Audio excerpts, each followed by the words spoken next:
what's happening in Gaza right now, this is beyond everything. I'm speechless. Can you imagine Israel, as I call the most privileged country of the United Nations, shooting at civilians, shooting at hospitals, shooting at schools. The Israeli MPs are talking about using nuclear weapons. And the only thing that I say, this is a very, very dangerous game.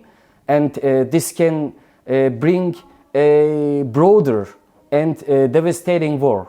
Actually, the two-state solution is the only solution for the Israeli-Palestinian conflict. And in Turkey, most people share this. This is Birol Güger, a geopolitical expert and managing director of Turkey's oldest newspaper, the Cumhuriyet. For today's interview, I traveled halfway around the world to Istanbul to visit the newspaper's headquarters and sit down with Birol and ask his insights into the current war between Israel and Hamas. Turkey's position on the war is important. In fact, if we go back in history, the once Ottoman Empire used to control the very land that Israel and Palestine now occupy. So for many Turks, witnessing a war in the region is a difficult thing to see. So we're sorry for all the innocent people. Doesn't matter if they're Israeli or Palestinian, for both sides. We want them to live together with peace. Like how was it before 400 years ago? While Ottoman was controlling it, Muslims, Jewish people were living together within peace. And this is what we're doing in Turkey now. I hope they can find the peace. Today, 99% of Turkey's population is Muslim, and the country is also a full NATO member. Turkey's President Erdogan is a vocal supporter of the Palestinian movement for freedom, and with the largest army in the region, what are the chances that Turkey gets involved in a large-scale regional war in the Middle East? In today's video, we discuss Turkey's stance on the war, how Turkey views the United States, and the future of the multipolar world. Let's begin. I want to thank you so much for joining me today. We're here inside the headquarters of Turkey's oldest newspaper. Yeah. And I'm just very fascinated to get your insights because I know that you have been covering politics, you've been very invested in foreign policy, international relations around the world. This is my first time to Turkey, and I'm very honored to be here. Welcome. Yeah.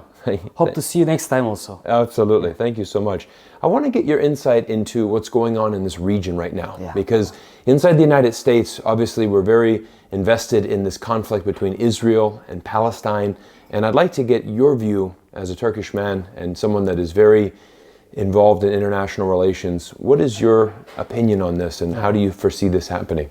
First of all, I'm not a kind of journalist that will take a stick on his hand and explain you the conflict over the map. I think this is useless. When you first told me to have an interview, I was just very anxious because I didn't really know what to say.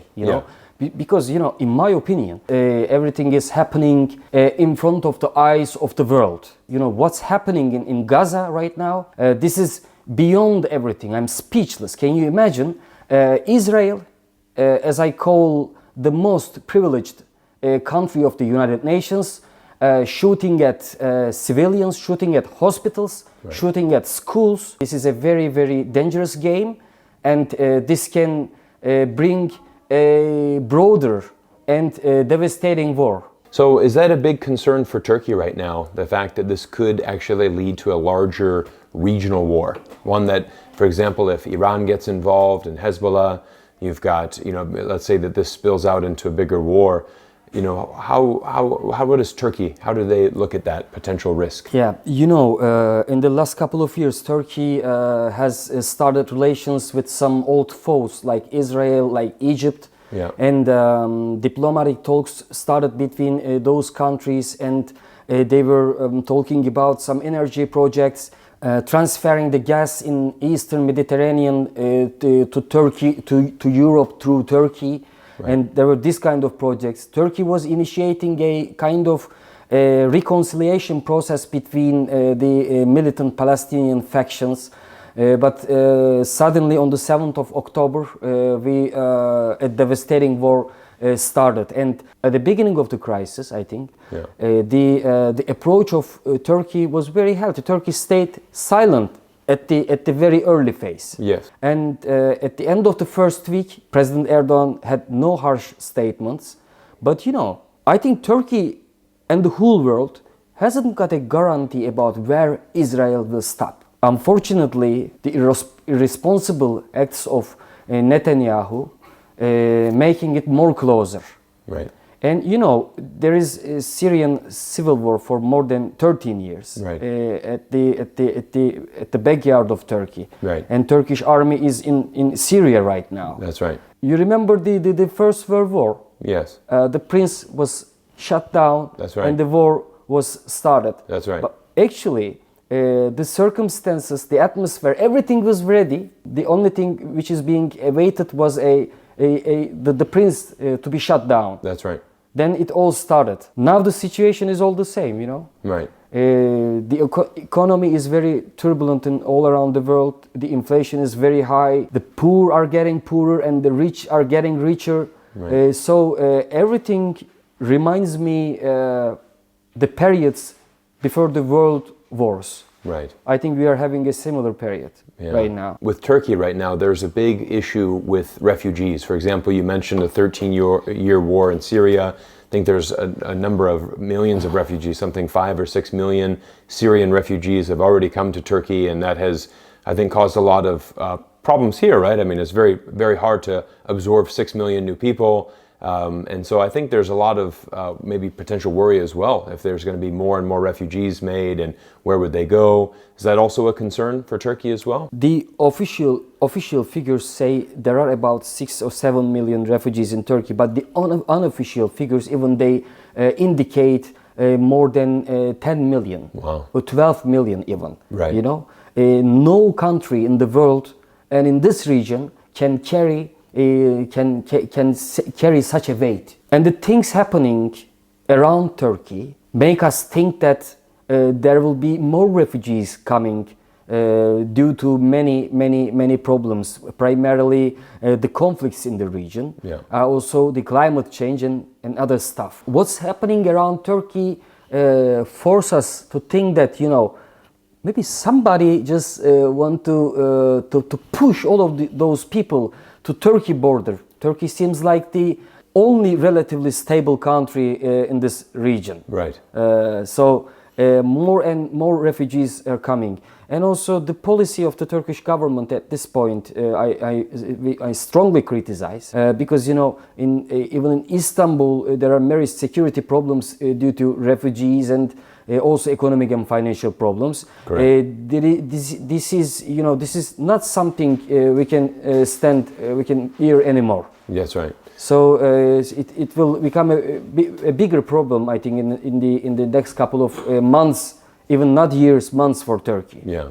Well, I know that's a big question because a lot of people in the West, for example, say, you know, what about all of these Palestinian refugees? Why don't other Islamic countries just open their borders and bring them all in? Yeah. But I think you've, you know, really laid that out. It's very difficult, you know, for countries because there's already been so many refugees and already countries are already overwhelmed.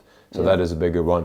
I want to talk about the United States. How does Turkey look at the United States through this, and in general? How do you look at as the United States and the U.S. government as a force for good in the region, or maybe a force for bad? Yeah. How do you view that? There are many conflicts of interest between United States and Turkey. The two countries were in a collision course in the last couple of years. I don't think this is the national interest of the American people, American taxpayers. Yeah. So I think they are also questioning why, what does the American troops do in Syria? Mm-hmm. So it's becoming a huge problem for us. The United States is just acting like the captive of the Jewish lobby and Israel, you know. Right. So that's why we are having some. That's why we are having some problems, I think. You know. Yeah. Actually, we should ask this question, as I mentioned earlier. We should ask these questions to American taxpayers. You know, yeah. what they think about this. As a journalist, I would like to ask the same question to them exactly. Yeah. What they think about this. What is their army, their fleet, their strong, powerful military vehicles, the vessels, the jets are doing in the Middle East? You know, why are they in the Middle East? You know, your oil is enough for you, you know? Right. So what are you doing there? You know, I would like the same question to American taxpayer actually. Well, I'd like to answer that question because I am an American taxpayer, and I think what's interesting in the United States is that there's a lot of propaganda that really exists inside the United States. And I'll give you an example. You know, one of the things that we always hear in America is that, you know, why are our troops in the Middle East? Well, we're taught every day that they're there to protect our freedom. And so we have this illusion, you know, that if we don't have our troops overseas, if we don't have 800 military bases around the world, someone is going to come into the United States and basically steal our freedom. You know, every time we play a American football game, you know, the military, they're not watching football today, they're overseas protecting your freedoms. And so from a very small age, we're always taught freedom, freedom, freedom, and to be thankful for the military. But I think that we have a lot of interest around the world. You know, it is the oil, it is, you know, remaining a global hegemony. You know, the United States wants to be number one in the world. And I think what's interesting is I think we're starting to see the tides turn more. Because, for example, you know, we've given hundreds of billions of dollars to Ukraine, you know, to fight that war, and it has now become a stalemate. There is no clear path to victory. In the latest messaging from Congress, it says, well, we need an additional $100 billion with the goal of keeping a stalemate for the next 2 years. Most likely a military victory is not possible. A lot of U.S. taxpayers are now at a breaking point, thinking, well, why are we going to spend more money? You know, why are we sending more and more money overseas when we're not taking care of American infrastructure? Right? If you go to a lot of the airports, you know, the infrastructure is not nice. The subway systems are not nice. They're very outdated. You go to New York City, all of the airports, the metros, they're very old, very outdated, very poor conditions, unsafe, a lot of crime. So there's I think a lot of frustration happening inside the United States now where we're trying to get our politicians more accountable. But unfortunately, one thing I always say is that it doesn't really matter if it's Republican or Democrat. It's the military-industrial complex that is above both parties that really run everything. And hence why, you know, both Republicans and Democrats, they always get ourselves involved in wars. I think for ourselves, I mean, we're looking at, okay, we're still involved in Ukraine. We're now looking at a situation in Israel that is escalating every single day. We're talking now with China over Taiwan. How many wars do we want to involve ourselves in? And hopefully there's a movement for peace that can be sustainable. I know that it's very complex with Israel because from the United States perspective, we will always support Israel, no matter what. And I think there is a lot of concern there because I think that the United States, we've made significant mistakes in our war on terror. We basically launched an entire war on Iraq that was illegal. It was completely false. The weapons of mass destruction never existed. It was a disaster. And I think it really did affect our reputation.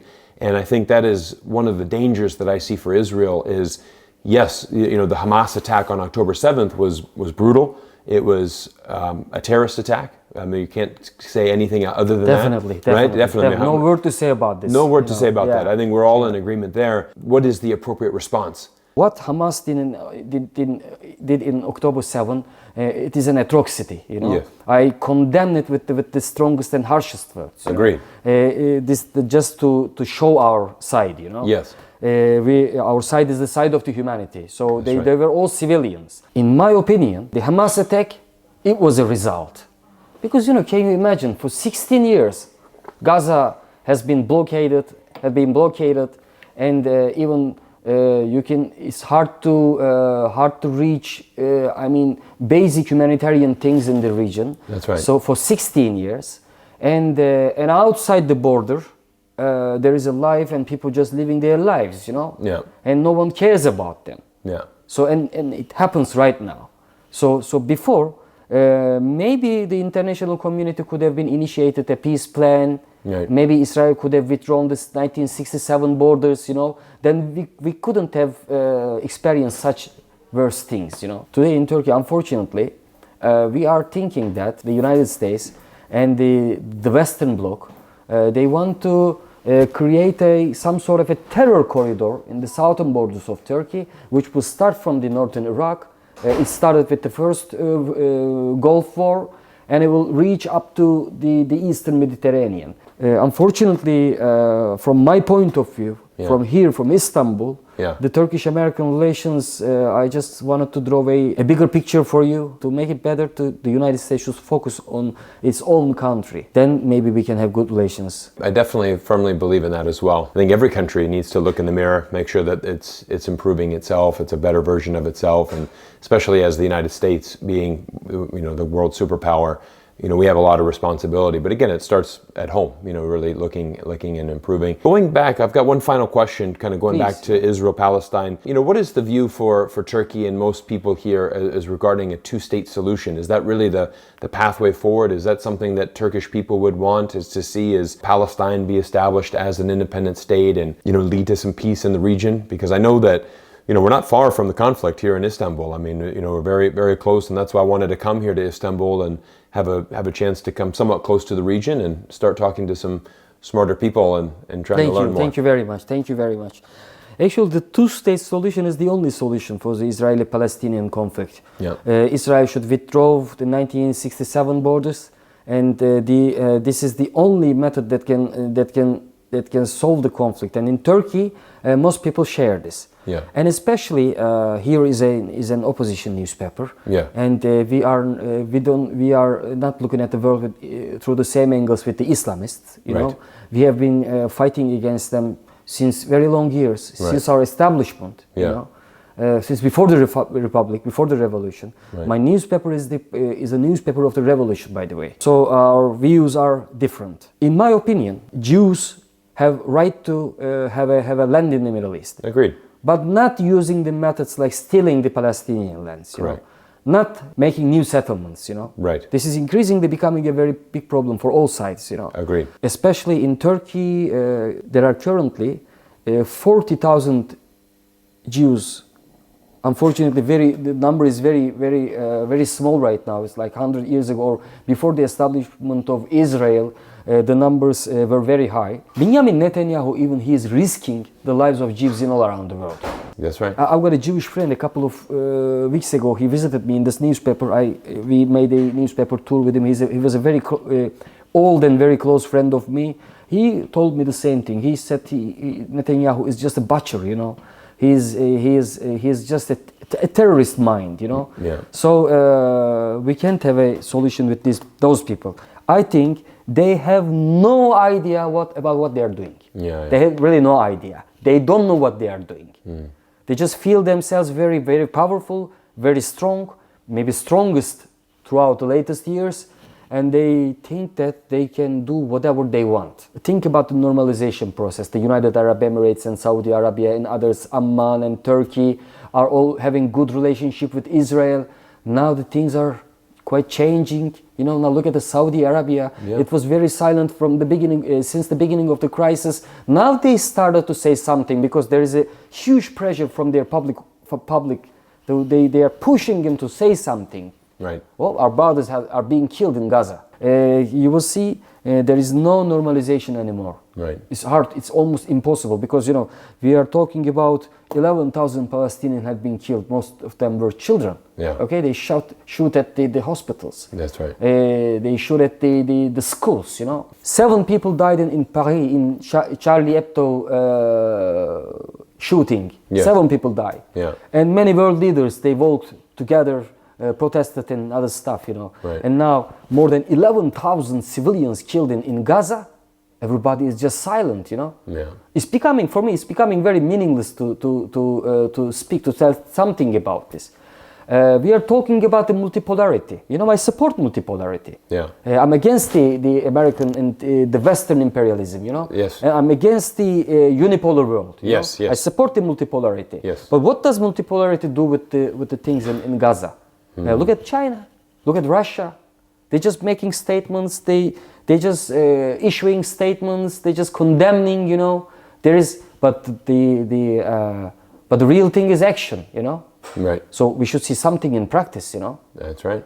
So unfortunately, we are not able to see it right now. Right. Hopefully, we'll see. Birol, I want to thank you so much for taking time today, and thank you so much for your insights and certainly letting me understand more about this wonderful newspaper. Yeah. We had a wonderful tour today as well, seeing the history here in the newspaper, but also learning more about your beautiful country, your beautiful city, and thank you for giving me some better perspective on this important conflict, because I know that this is, right within your region, and this has the potential to really escalate. But I agree with your last statement there that we need to see more action, and I hope that, and I really do, from my perspective as an American, I believe that the United States is probably the only country in the world that can talk to Israel right now and persuade Israel and stop it. And I think we need to do more to make sure that, of course, how do we effectively deal with Hamas, but not create the biggest humanitarian crisis. But I also believe that what I think you linked to earlier, Hamas, I believe, is more of an ideology than really a group of people, because again, that extremism comes from being suppressed for so long. We look at the occupation. By many definitions, it's been an apartheid. There has been war crimes committed by Israel. So there is, is this an inappropriate response? There's a reason why Hamas rose to power, and it really deals back with, like you said earlier, the only solution for this really is a two-state solution. I'm glad that Turkey is on that page. I know that, China, many countries around the world, in fact, the majority of countries around the world are on that page. So let's hope for action and hope for the end of this conflict very soon. Yeah, you're right. Thank you very much for everything. I just Thank you so much. I just saw by the way, your Mandarin skills are really impressive. I'm really sorry that I couldn't give the same to you. Oh no! Hopefully next time, maybe. Thank you, my friend. I'm not prepared, and as I said, it's been a long time. They called me from Turkish YouTube channels to talk about the Palestinian-Israeli conflict. Yeah. But it's becoming increasingly unnecessary to talk about this issue. Because everything is happening in the eyes of the world. So no more words. Exactly. I know. We're expecting action. We want action.